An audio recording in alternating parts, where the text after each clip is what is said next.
17장 6절 함께 읽겠습니다. 시작.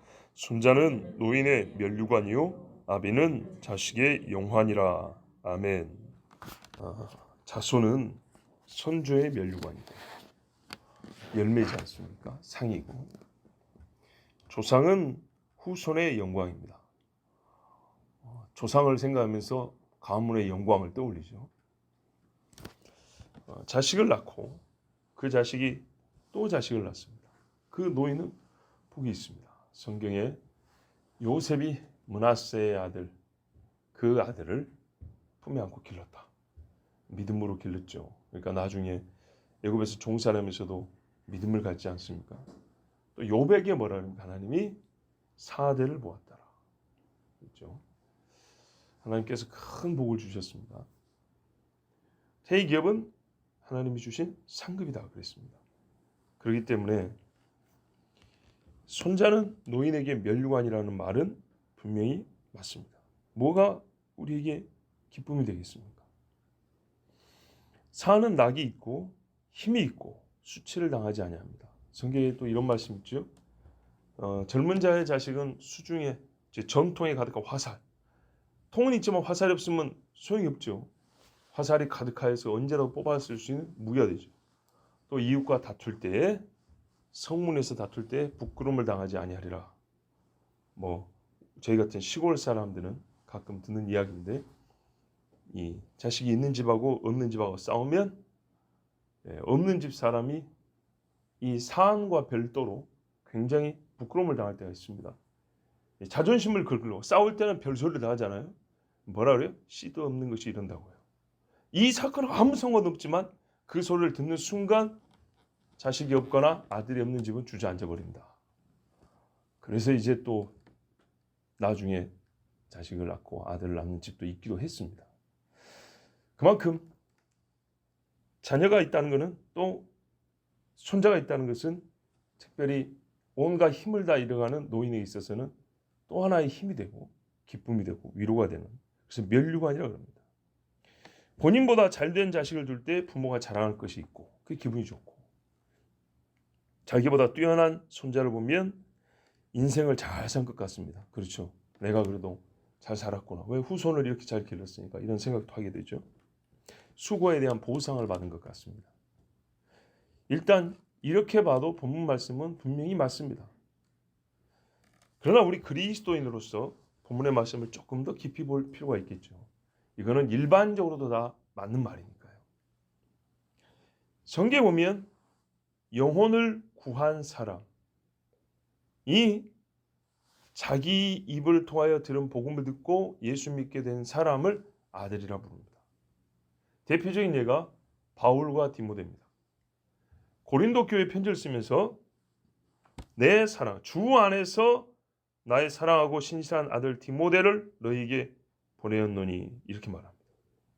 또 뿐만 아니라 바울이 교회에 관하여 자기를 또 말하면, 나가 보니까 교회에 1만 스승이 있어도 아비는 많이 없더라.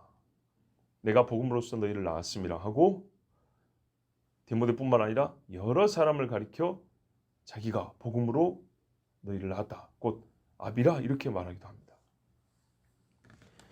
디모데 전서에 보면 믿음 안에서 참된 아들 디모데, 또 아들 디모데, 고린도 후서에도 사랑하는 아들 디모데, 빌레몬에게도 바울이 말하냐면 갇힌 주에서 낳은 아들 오네시모, 이렇게 말합니다. 성경에 보면 복음을 전해서 새롭게 예수를 믿고 거듭난 사람들을, 복음을 전한 사람이 말하기를 너는 내 아들이라, 그리고 나는 너의 아비다, 이렇게 표현을 합니다. 그리고 성경에 보면 믿음의 경주를 잘한 사람들, 특별히 생명을 얻은, 복음을 증거해서 전도를 한 사람들에게 하나님이 상을 줄 때 면류관을 줍니다. 그죠? 끝까지 싸워 이긴 사람들에게, 특별히 또 영혼을 구원한 자들에게 주는 상이 면류관인데,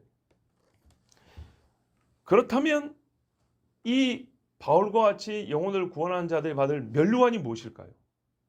주님 앞에 가면 주님이 머리에 씌워지는 관이 있겠죠. 그런데 바울은 이 땅에서도 나는 면류관이 있다 그럽니다. 다시 말하면 내가 면류관을 받을 근거가 있다 그럽니다. 그게 바로 아들이라고 부르는 너희들이다. 이렇게 말하죠. 데살로니가전서 2장 19절 보면 우리의 소망이나 기쁨이나 자랑의 면류관이 무엇이냐? 그가 강림하실 때 우리 주 예수 앞에 너희가 아니냐? 이렇게 말합니다.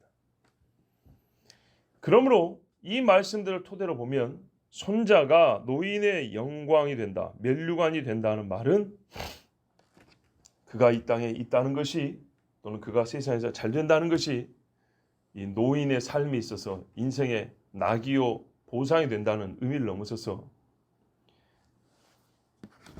할아버지가 복음을 전해서 아들이 예수를 믿고 그 아들의 입에서 나온 복음이 손자에게까지 내려가서 그 손자가 그리스도인이 될 때 가장 큰 면류관이 된다는 말입니다. 세상에서 성공해서 할아버지가 자랑할 것이 있고 또 자손을 남겼다는 자부심을 말한다기보다는 사실 그건 오래 못 갑니다.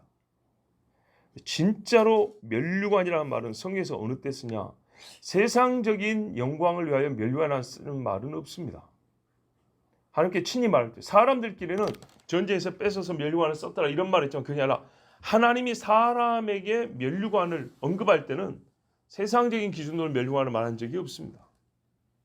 다 우리가 굳이 이렇게 좀 가르자면 영적인 측면에서 이야기할 때 면류관을 말합니다.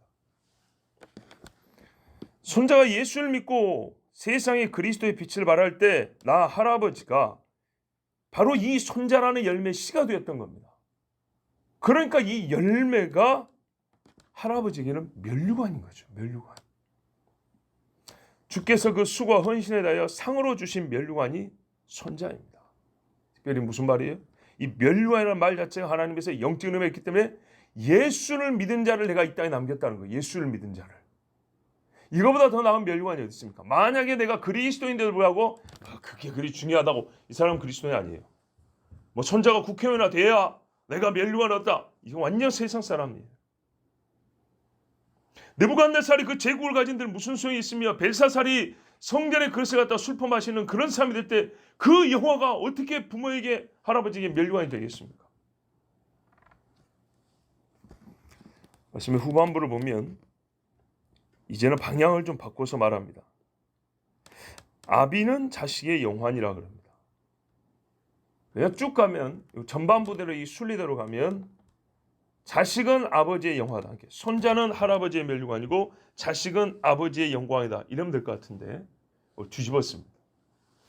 전반부로서 이미 아버지에게 있어서 자식이 누군가도 이미 말해진 셈과 같습니다. 할아버지 얘기를 했으면 그 안에 아버지는 당연한 겁니다.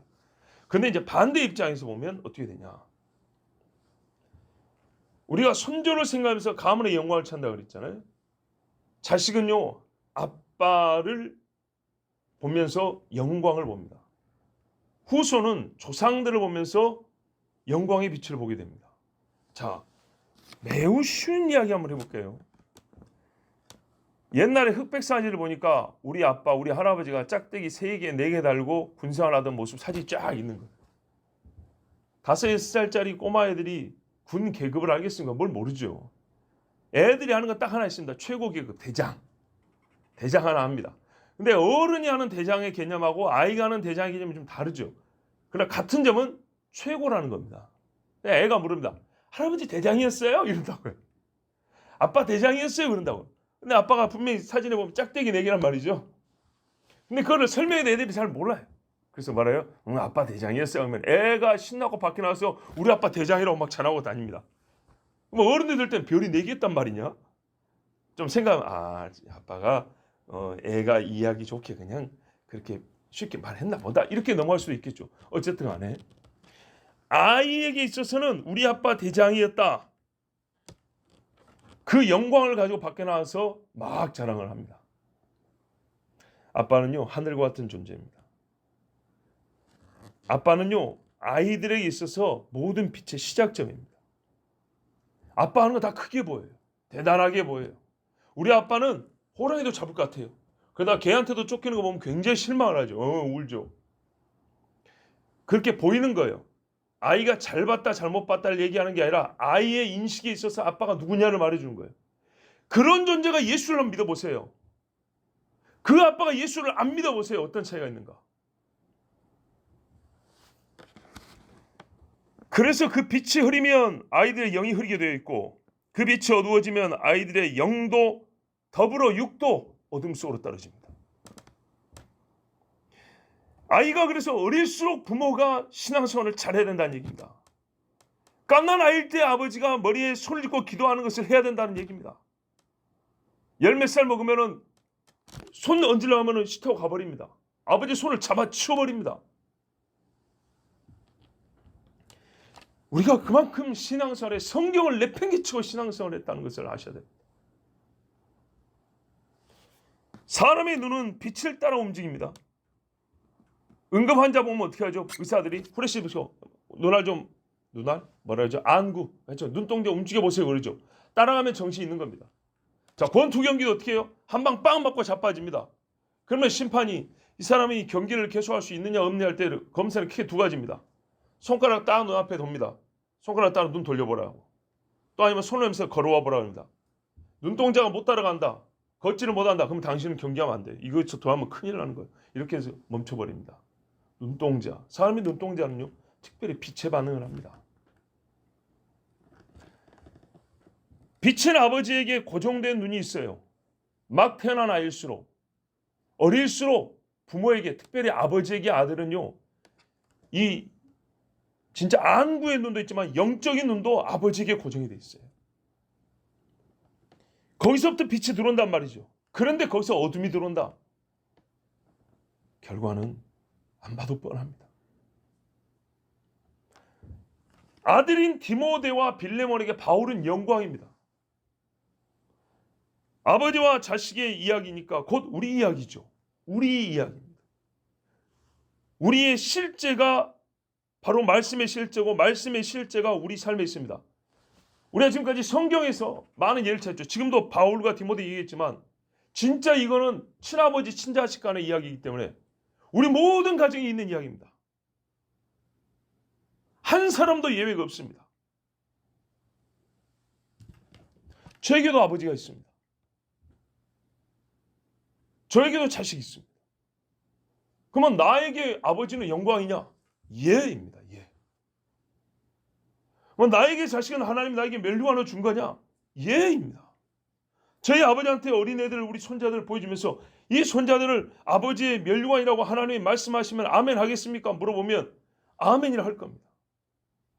제가 한번 물어보려 합니다. 진짜로. 말씀이 여기 있으니까. 그리고 실제로 각 집에 부모 자식이 다 있는 거니까 한번 말씀 한번 물어보려 합니다.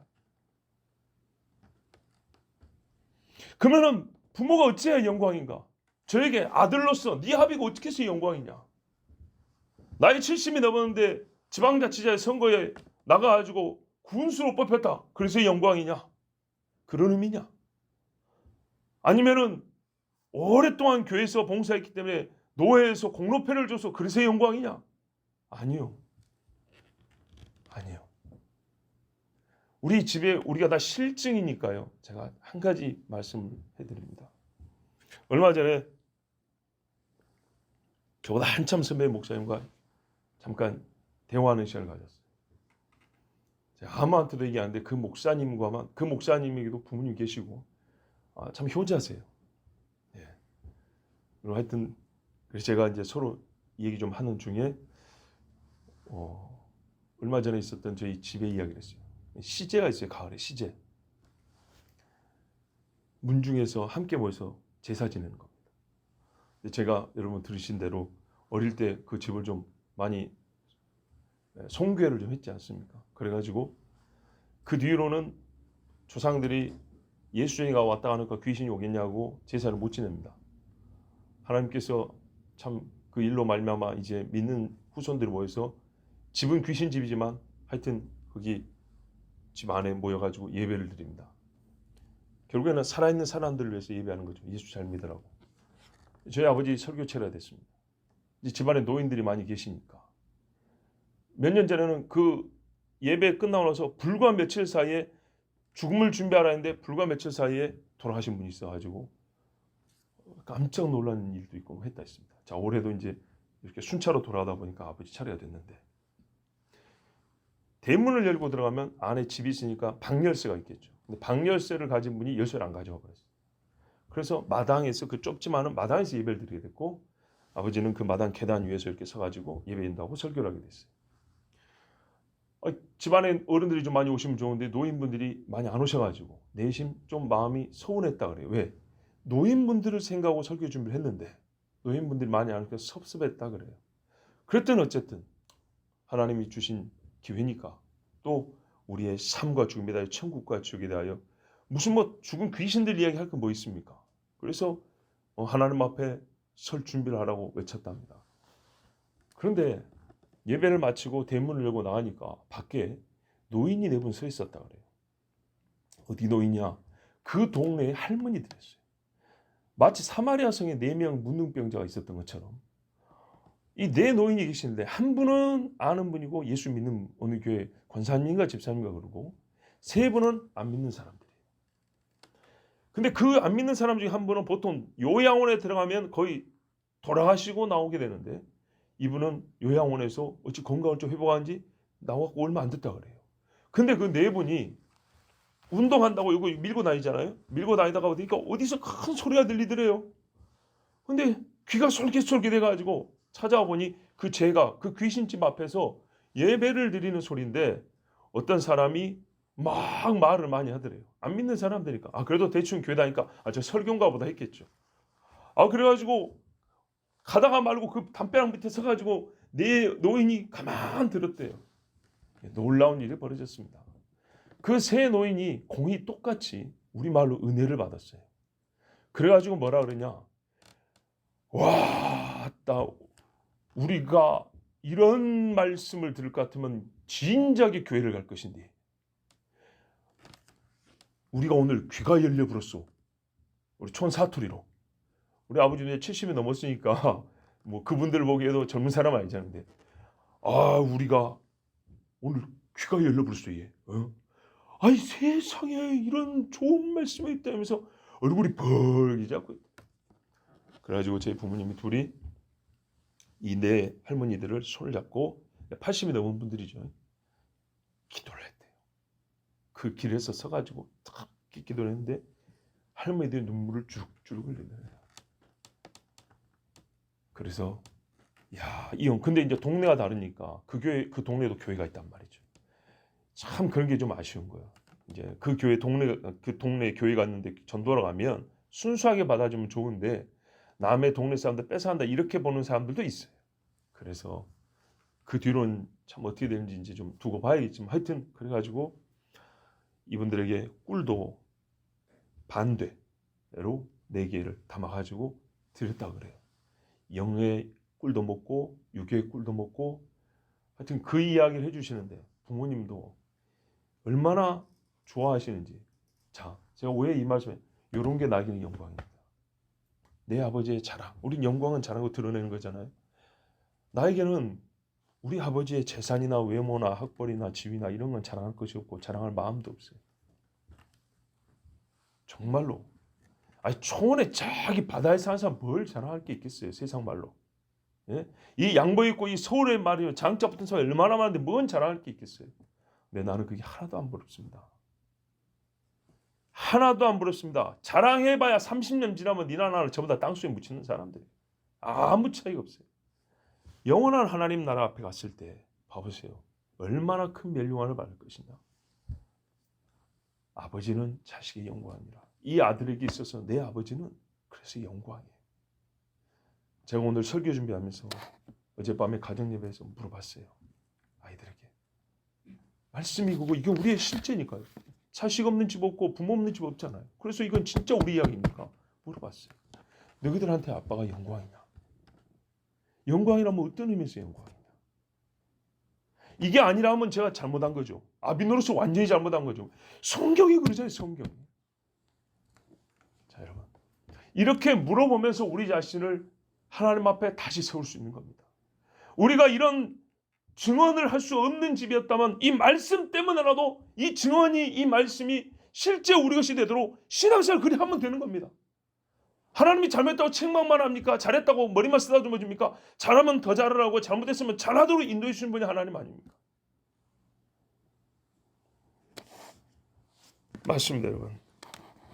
자식이 하는 말이 우리 아버지는 사장님이야, 우리 아버지는 대장이야, 우리 집에는 돈이 많아. 이거는요, 아버지를 영광으로 삼은 게 아닙니다. 못된 아들이 자기 이익을 위해서도 아버지를 자랑할 수 있습니다. 사고 쳐놓고도 경찰서가 우리 아버지가 누군지 알아? 우리 아버지 국회의원이야. 잘하는 것 같습니까? 아버지가 영광입니까? 아버지 백으로 자기 잘못한 거 죄값 안 치려고 되는 그런 소리 아닙니까? 그게 자랑이라고 생각하면 안 됩니다. 아버지가 국회의원이 뺏지다고 맞아 내가 국회의원, 이거는 바보 같은 짓입니다. 그게 무슨 영광입니까? 부끄러워야죠. 부끄러워야지. 여러분, 신앙의 눈과 마음으로 자식이 아버지를 높일 때 가장 기쁘고 행복하지 않습니까? 아버지 입장에서. 세상의 기준으로 자라는 것은 자녀가 아버지를 영광스럽게 생각하지 않아도 자기 이익을 위해서도 충분히 할 수 있습니다. 그렇지만 신앙적으로 아버지를 높일 때는 진심입니다. 왜요? 세상에서는 안 통하는 얘기거든요. 세상에서 안 통하는 건데 그것을 들어서 아비를 자랑한다는 말은 진짜란 얘기예요. 진짜로 자기 아버지를 영광스럽게 생각한다는 얘기예요. 자녀가 진심으로 아버지를 자기 영광으로 삼는다는 것. 하나님의 사람으로서 아비를 말할 때는 진심으로 그 무엇보다 더 그 무엇으로 말미암음보다 더 아버지를 영광으로 여긴다는 것을 기억하시기 바랍니다. 믿음의 후손이 있으면 그는 나의 멸류관이고 이 아이는 조상의 내가 믿음으로 서 있을 때 자기의 영광으로 나를 삼습니다. 자식들의 자식들은 노인들의 화관이요 자식들의 영광은 그들의 아버지들이니라. 아멘. 기도하겠습니다.